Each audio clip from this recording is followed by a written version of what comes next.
Earlier this year, Governor Doug Ducey signed 2 bills impacting transgender youth.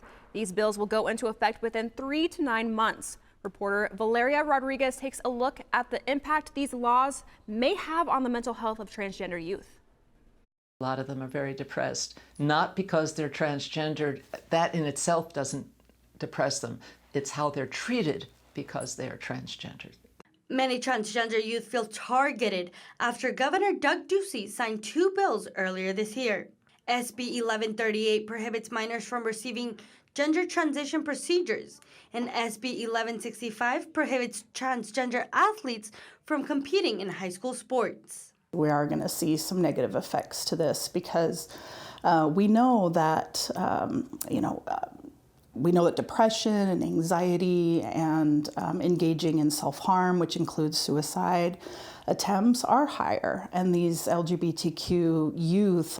About 1.5% of the 13 to 17-year-old population in Arizona identify as transgender. Psychologist Christine Grubb works with transgender youth and says the new laws will have an impact. The area I've always focused on most was trying to get my clients who happen to be trans to value themselves.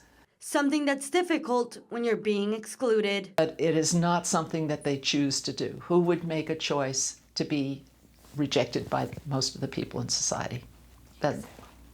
Nobody. Are definitely at more risk for these just because of not having the gender affirming care that they need and not being able to belong or be a part of sports. People who work with transgender youth say they need support. And for transgender teacher Sadie Redford, that means being an example. Like the most important thing, and it's always been top of my list, is to be visible for these kids. Just there she is. Oh my God, if she can do it, I can do it. It's just to be there for them. In Phoenix, Valeria Rodriguez, Cronkite News. Arizona isn't the only state that has passed laws targeting trans youth in recent years, but in early June, President Biden signed an executive order aimed at curbing discrimination against trans youth.